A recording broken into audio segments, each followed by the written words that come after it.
Halo teman-teman Otomotif TV, kali ini saya berdua, Antonius Julianto dan Hari Budiawan, berada di sebuah hotel di Jakarta. Lihat di belakang sana, itu acara Respol, apa? Respol ya? Respol. Repsol. Oh, Repsol. Jadi ini menu utamanya adalah launching tim Repsol Honda 2020. Ada Marc Marquez dan Alex Marquez, Alberto Puig dan kawan-kawan lah ya. Temen-temen di HRC. Iya. Temen kayak akrab aja gitu. Tapi tentu kita tidak akan bahas Honda RC 213V ya. Iya, itu biar Alex sama Mark aja nge-review. Iya. Kita ngapain? Kita jatahnya nge-review motor barunya Honda. Iya. Ternyata di sini mereka AHM juga launching dua big bike, yaitu Honda CMX 500 Rebel model terbaru sama Honda CRF 1100L Africa Twin Adventure Sport. namanya panjang banget. Yoi. Oh ya, sebagai informasi aja, dua motor ini launching pertama sebenarnya di EICMA Milan 2019 yang lalu, Tahun lalu. awal November. Nah, di bulan Februari ini dibawa ke Indonesia. Cepet ya? Yoi. Gak lama-lama ya? Yoi. Ya, kayak apa detailnya? Apa fitur barunya? Kita mau review yang mana nih? Mau review mana? Mana? Sweet lu. Menang.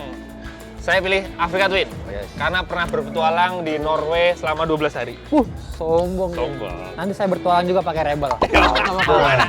Kemana kek? Yoi. Oke. Tonton terus videonya.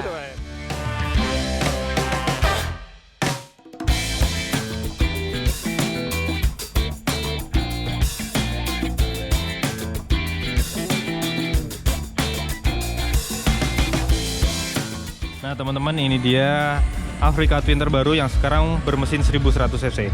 Kita lihat bedanya ya. Dari depan yang paling tampak terlihat adalah sekarang lampu utama ini jelas ada DRL-nya. Nih kalau kita nyalain. Nah ini sekarang ada DRL-nya, bentuknya kayak bulan sabit. Lalu di bawahnya ini adalah ada cornering lamp. Ini yang baru juga. Kemudian di atasnya ini windshield-nya sekarang bisa disetel. Ini cara naik turunin windshield-nya secara manual. Ini paling tinggi. Ini paling rendah. Tapi bisa juga setiap step.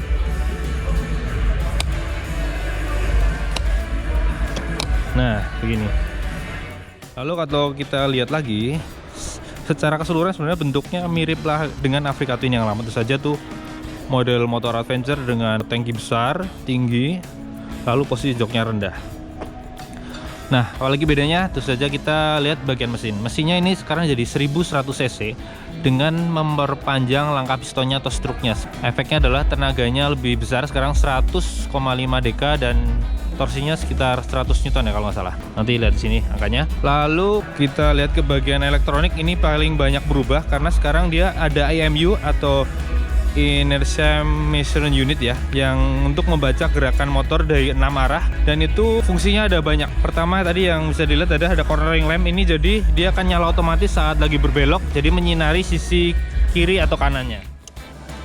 Nah ini speedometernya yang utama nih, layarnya TFT touchscreen 6,5 in, lalu bawahnya ada MID kecil, ada speedometer, gear position, jam, dan apalagi saya nanti belum lihat juga. Jadi yang pertama ada peringatan, tuh baca ya, dan mesti diokein. Nah bisa dipencet touchscreen. Kayak di sini tampak yang pertama adalah ada riding mode-nya, ada 4+2 pilihan. Jadi 4 yang utama dan ditambah 2 yang bisa di custom. Ini yang pertama ada Tour. Lalu kalau kita naikin ada Urban. Lalu kalau kita cek lagi ada Gravel, ada Off-road. Jadi ada 4 itu ya.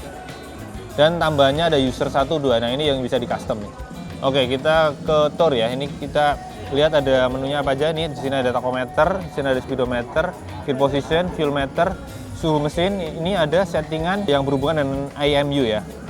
Ini ada powernya, ini engine brake-nya, ini traction control, ini G-nya yang buat gravel, ini yang ABS-nya apa. Lalu di sini ada, kalau kita bisa pilih, ini ada 4 menu sendiri ya. Ini 1, 2, 3, 4. Ini yang satu ada trip A, trip B, average speed. Konsumsi bensinnya udah berapa liter tuh. Yang kedua ini ada trip B, konsumsi bensin juga, average speed, konsumsi sama. Yang ketiga instant konsumsi bensin, range, voltmeternya, ada tanggal. Lalu yang keempat muncul, nah ini settingan apa aja nih. Ini ABS belakang ternyata bisa di cancel atau diaktifkan. Ada STC ini, Honda Selectable Torque Control, ini sebenarnya kayak traction control gitu. Ini ada pilihannya, ada 7 tingkat ya. Nih lihat, bisa touchscreen, mau setting berapa, 1, 2, 3, 4, 5, 6, 7. Kalau yang ini wheel control, nah wheel controlnya ada 3, 1, 2, 3. Nah ini G-nya mau diaktifin atau di cancel. Buat gravel ya. Ini kalau diaktifin diaktif. Nah kalau yang ini yang urban mungkin buat pemakaian harian, jadi tampilannya lebih sederhana ya. Tachometer, speedometer, ini tetap settingan power, engine brake, STC-nya, lalu ABS-nya. Ini sini viewmeter, udah sederhana banget. Lalu kalau gravel, ini kayak yang tadi, tetap komplit, cuma tentu settingan tenaganya beda, engine brake beda, STC beda, gravel, ABS-nya beda-beda. Lalu satu lagi off-road. Nah off-road ternyata juga sederhana juga. Hanya tachometer, power, dan HSTC saja yang disediakan. Karena kalau buat off-road tentu saja ABS belakang biasanya off. Ya kalau yang user ini bener-bener full custom. Mau mana aja settingannya, mau seberapa nih gampang tinggal klik. Termasuk kalau pakai user 2. Nah ini juga bisa terserah pengendara mau setting yang kayak apa, karakter motornya mau gimana, bebas. Gitu. Kemudian MU itu juga bekerja untuk mengatur yang namanya wheelie control. Jadi ketika gasnya dientak dia tidak akan wheelie. Nah ini ada wheelie control. Lalu berguna juga untuk mengurangi atau mengatur lift control. Jadi roda belakangnya saat kita braking keras tidak akan terangkat. Juga berguna untuk cornering ABS. Ketika belok dan mengerem, kemungkinan akan terplesetnya bisa berkurang. Kemudian MU tadi juga berguna untuk menggantikan bank angle sensor, yang mana ketika motor terguling maka otomatis mati. Nah itu fungsinya bukan pakai bank angle sensor lagi, tapi pakai IMU. Nah kemudian yang baru lagi, dia sekarang ada cruise controlnya. Ini cruise control di sini. Jadi ketika ketemu jalan yang lurus panjang, tangan bisa lebih rileks, tinggal aktifkan cruise control. Naik turun kecepatan tinggal klik ini, gas tidak perlu ditahan. Oke, mumpung kalian lihat sini, kita lihat area stangnya ya. Ini cruise control tadi, ini tombol buat DCT. Jadi Capricato ini tuh ada dua versi, tetap ada DCT dan manual. Ini yang DCT. Ini buat milih auto atau manual, ini untuk netralin, ini untuk milih modnya yang mau D yang biasa atau sport. Ini ada engine cutoff dan starter. Sebelah sini ada tombol buat FN, ini buat ngatur-ngatur menu. Ini kayak volume. Ini ngatur volume. Kemudian geser ke yang kiri, kita lihat di sini ada multi controller. Nah, ini buat ngatur menu yang ada di layar speedonya. Ini buat bintang, ini buat yang favoritnya. Ini untuk naik turun. Ini untuk enter. Ini untuk ke kanan kiri. Kemudian bawahnya ada hazard, ini ada sen, ada ini minus, ini buat menurunkan gigi di DCT. Nah, ini minus, yang plus yang di depan. Nah, ini plusnya, ini buat nambah gigi. Kemudian kalau naik ke atas ini ada buat lampu jauh dekat dan untuk passing. Lalu sebelah sini ada lagi yang buat ini tombol voice command dan ngangkat telepon dan lihat menu lainnya. Ini tombol-tombol ini mirip banget yang ada di Honda Goldwing. Nah, ini event lagi, klik, kalau kita lihat kalau ditekan ini muncul di depan dulu. Nah, itu ini bisa buat ngurangin volume kalau terhubung dengan smartphone. Oh ya, Speedo ini juga bisa terkoneksi dengan Apple CarPlay. Nah, koneksinya di sini nih. Ini model USB-nya di sini. Lalu buat ngecasnya di sini ada power outlet. Oke, ini complicated banget sekarang di Africa Twin yang baru ini. Tidak seperti Africa Twin yang lama. Kemudian tadi di bawah sini ada speedonya ya. Detailnya tadi udah saya terangkan. Dan di bawah sini ada layar AMD kecil. Ini speedometer juga ada di sini. Odometer, lalu ini posisi gigi. Ini ada STC-nya on atau off, ABS, ini cruise control, ABS belakang nyala atau mati. Oke, itu ini geser belakang, lihat ini tangkinya berkapasitas 24,8 liter. Ini joknya yang ramping bagian depan dan terpisah dengan belakangnya. Ini jok bagian belakangnya, busanya empuk dan keset. Lalu di sini ada dudukan buat sidebox, kanan kiri ada.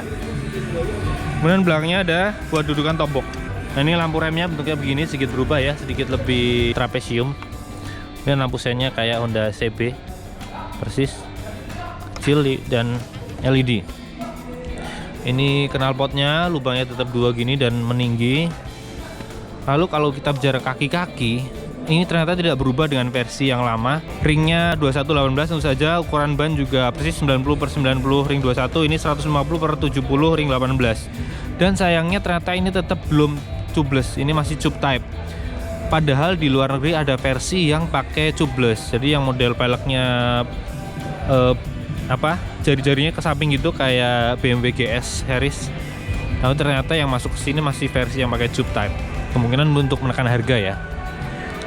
Oke, kemudian kalau kita lihat lagi suspensinya, ini juga belum yang versi elektronik, padahal di luar ada. Nah ini masih manual, tapi udah full adjustable. Ada setelan preload, lalu ada compression, dan setelan ribbonnya ada di sisi bawah. Oh sorry, kebalik. Yang compression yang di sini ini compression. Jadi tension ribbonnya yang ini, yang atas. Belakang juga bisa full adjustable, ada setelan preload. Preloadnya ada di sini. Lalu di bawah sini ada compression. Ribbonnya ada di sebelah sini. Nah ini buat setelan ribbonnya. Gitu. Oke, itu detail-detailnya dari Africa Twin baru. Nah teman-teman, ini riding positionnya secara keseluruhan tentu saja khas sebuah kejutan adventure yang buat jalan jauh. Relax, stangnya posisi tinggi, lebar, lalu posisi joknya rendah ini. Tapi ada bedanya. Pertama yang saya rasakan adalah ini joknya lebih pendek. Nih saya kaki bisa napak banget. Kedua kakinya walaupun turun tidak jinjit ya. Ini sedikit lebih rendah dibanding versi yang lama. Lalu yang kedua adalah stangnya terasa lebih dekat juga ke badan, makanya tangan sedikit menekuk ini. Ini kayak lebih dekat ke badan gitu. Tentu saja kayaknya bakalan lebih rileks buat jalan jauh, tidak lekas capek ya. Dan tentu saja buat menghandle motornya juga bakalan lebih santai dan lebih sempurna, juga lebih enak. Jadi gini, nah kalau kaki naik, begini juga. Nih posisinya juga khas motor buat jalan jauh, agak ke depan dikit, sehingga kakinya juga santai, tidak bikin lekas capek. Ini posisinya begini. Oke, itu dari review position.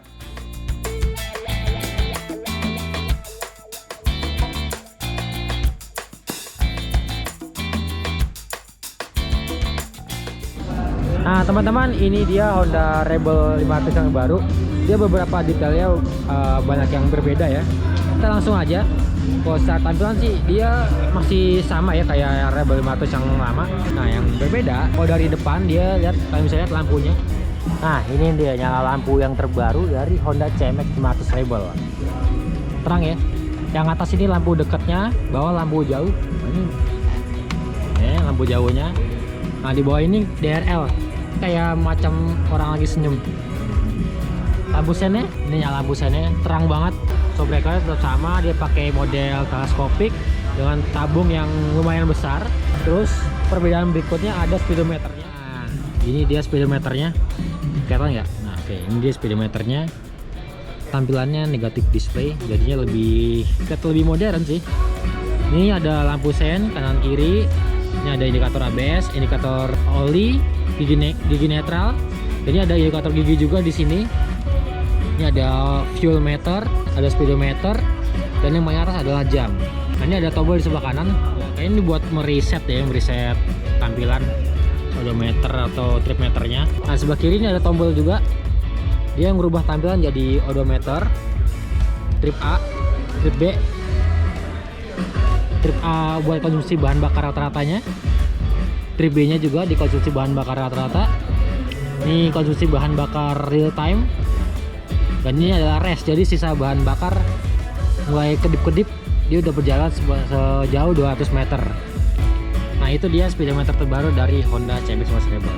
Kalau saklar sebelah kiri masih sama, lampu jauh, lampu dekat, ada klakson, ada lampu sennya. Nah kalau yang sebelah kanan ada engine cut off, tombol hazard, dan tombol starter. Nah ini tankinya masih sama sih sama yang model lama, cuman dia punya warna baru. Ada silver, hitam, sama biru doff. Ini yang warna silvernya nih. Silvernya agak-agak gelap, agak-agak tua. Nah sekali kita lanjut di bagian mesin. Dia mesinnya 500 cc, 2 silinder segaris, DOHC, 8 katup. Untuk output tenaga dan torsinya kalian bisa lihat di bawah ini. Untuk yang model terbaru ini dia mesinnya dapat tambahan assist dan slipper clutch di bagian koplingnya. Jadi handle koplingnya bakalan lebih empuk dan buat macet-macetan bakal lebih nyaman. Handle koplingnya jadi kayak lemes gitu. Tapi ini enak sih, jadi buat riding di kemacetan bakal lebih nyaman. Terus kebahan berikutnya adalah lampu belakangnya.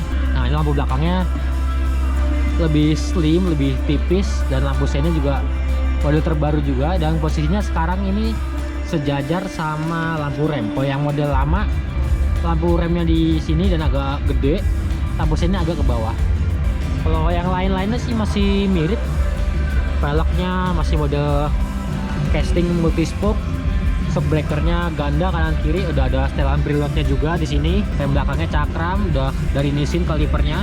Model knalpot juga nggak jauh berbeda, masih sama dengan yang model sebelumnya.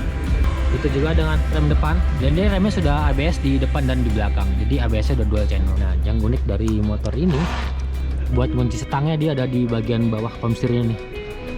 Karena motor ini basisnya masih sama dengan Rebel 500 yang sebelumnya, posisi duduknya jadi nggak jauh beda. Dia punya jok yang terbilang rendah, kaki saya masih enak banget napaknya. Stangnya lebar dan dia posisinya agak rendah juga, dan stangnya ini posisinya agak jauh dari posisi duduk. Jadi punggung kita harus agak sedikit bungkuk buat menggapai stang. Nah, posisi kaki juga selonjoran, ini nyantai banget. Jadi kalau dengan riding position seperti ini, cocoknya nih motor ini dipakai dengan riding santai. Ya, kalau untuk jok, dia feeling busanya tuh nggak terlalu empuk, tapi nggak terlalu keras juga. Di belakang juga ada jok buat pembonceng, jadi kalian bisa riding berdua sama pasangan atau teman.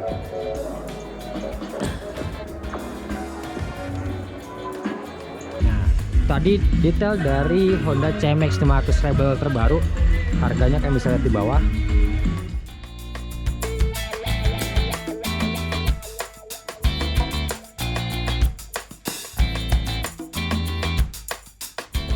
Jadi gitu teman-teman, review kita buat dua produk terbaru Honda, CMX 500 Rebel sama Honda Africa Twin.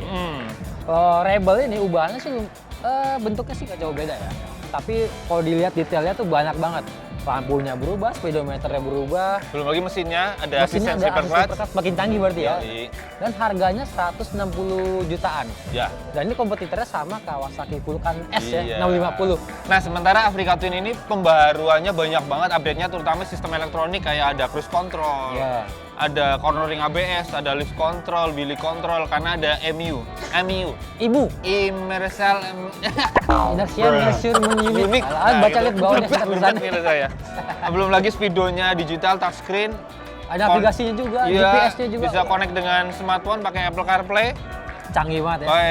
Pembaruan di Africa Twin ini mantep lah. Harga juga mantep, berapa? Harganya yang manual 559.900.000, sementara yang DCT yang full speknya yang mahalnya 559,9 juta atau 600 juta lah. Kayak dulu awal-awal launching 400 ya. 500-an juga sih. Gitu. Ya, naiknya lumayan lah. Iya. Nah, demikian teman-teman review kami. Buat dua produk terbaru Honda, jangan lupa di like, di komen, dan subscribe. Tonton terus channel Otomotif TV. Dan jangan lupa juga follow IG Otomotif TV, Otomotif_TV. Sampai ketemu di video berikutnya. Dadah.